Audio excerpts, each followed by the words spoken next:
reflection of a point from Google Classroom. Write down the rule, show the reflection of the given ordered pair, box final answer.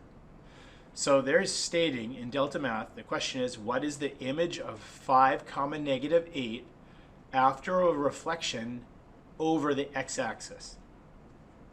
So let's go ahead and write this down to start. So we're going to be given any xy value, and we're going to need to come up with the rule, and I'll show how to get that in just a moment. But then in this specific case, the value that they give us right here is actually 5 comma negative 8. But again, we're not sure what the rule is. So let's go back and look to the last set of problems that we were dealing with when we talked about reflecting across the x-axis. Let's see, that's the y-axis, and then this is the x-axis. And I'd like to draw your attention to the ordered pair. We've got point E and E prime, and notice right here that the x value remains the same. So when I reflect across the x-axis, x stays the same. But then notice what happens to your y value. Well, in this case, we have a positive 3, and now it becomes a negative 3.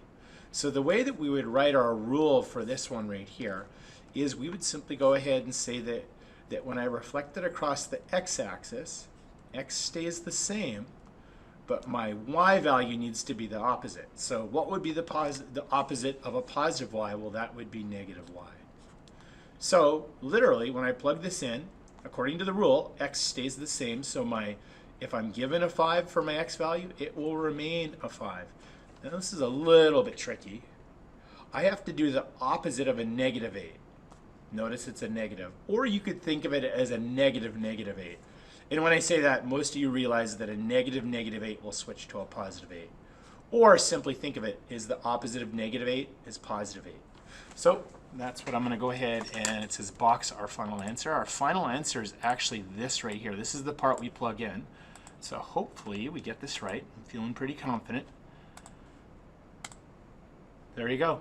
And notice the way that they write the rule is pretty much the same thing. They did take a moment to make it negative negative 8, but I give you permission just to go ahead and simplify it straight off. All right, so that's across x-axis. Let's find y-axis. Okay, so let's write down the rule. So I'm going to take x comma y, and then the ordered pair they give us over here is negative 1, negative 8.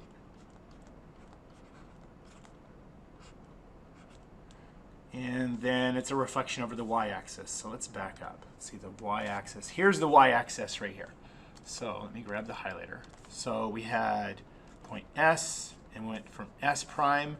Notice that the x values actually changed. So when I reflected across the y-axis, the x values changed.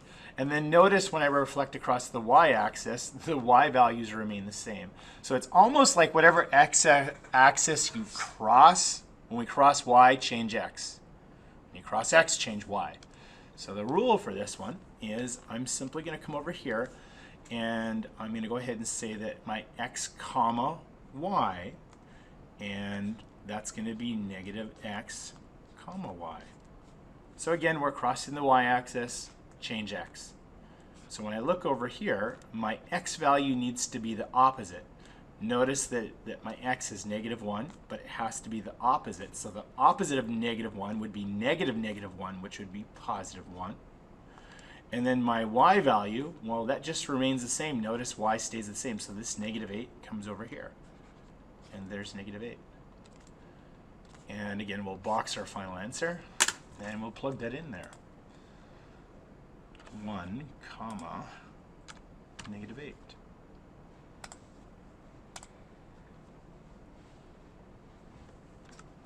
All right, in the best interest of time, I'm going to move a little bit faster. Here's 2 new rules. Write down the rule, show the reflection of the given ordered pair, box final answer. So for this one, it says, what is the image of 2 comma negative 4 after a reflection over the line y equals x? So just to give you a review, y equals x, if we graphed it really quick just to kind of get an idea of what is going on, that would be a line that goes through the origin, it goes up 1, right 1 like that. And the rule for this one's pretty simple. It simply states that whatever your x and y's are, you interchange them. So in other words, if I had a point way over here like this, and let's just say this is 3, 1 like that, well, the interchange would be 1, 3, and it would be something like that. So again, I know I'm going a little bit fast, but notice when I draw that, that's kind of how that relates right there. So that's how visually that's happening. This is how we're going to go ahead and write our rule. I'm going to go ahead and write x, y, and we're going to translate it.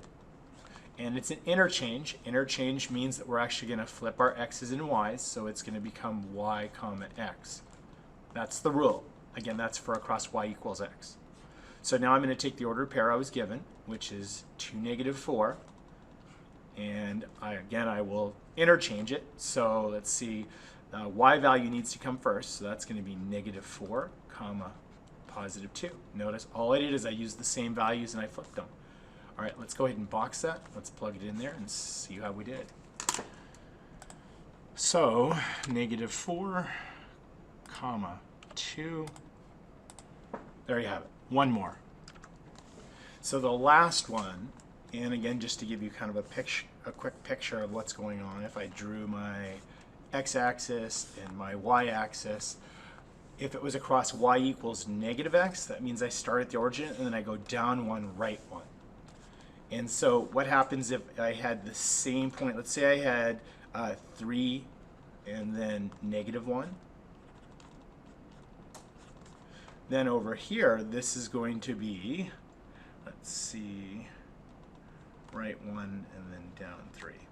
So notice over here would be right 1 and then down 3. So notice it looks like we interchange, but then it looks like that was a -1, it's now a +1. That was a +3, it's a -3. So the general rule that we're going to do for this one is it's still an interchange just like the last one, but because it has a negative slope, we're going to have negative interchanges. So in other words, the rule is x, y, translate it. We're going to interchange again because it's across a diagonal, so that's going to be y, x. But then because that's a negative slope, it's going to be a -y and a -x. It's a positive slope, it's a positive interchange. If it's a negative slope, it's a negative interchange. So the ordered pair they give us was -1, -4. And let's see, my y value, this has to come first. Well, what's the opposite of -4? Well, that's going to be +4. Or what's a -4? A -4 is +4. And then what's the opposite of -1? Well, that's now +1. Or you could say what's a -1? And that's +1. So we're going to box that, and we have that. 4, 1. Now I need to wrap this up because this video is a little bit over 8 minutes. What I'm going to do is I'm just going to go ahead and give you a kind of a cheat sheet when you're dealing with the rules for reflecting. Reflections. Okay, here's your cheat sheet. I'm going to give you the rule for across the x-axis, y-axis, y equals x, and y equals -x. So the rule for across the x-axis is I'm going to go ahead and take whatever my x and y value is, and when I reflect across the x-axis, x stays the same, y changes. Across the y-axis, well, it's the opposite. Y stays the same and x changes. Across y equals x, I want to go ahead and point out that when this is going to be a +1 in front, there is your slope. So a +1 means that it's going to be a positive interchange. So xy becomes yx. And then the last one, remember there's a -1 slope in front of the x, so it's going to be a negative interchange. So that's how we get x, y becomes -y, -x. And there you have it.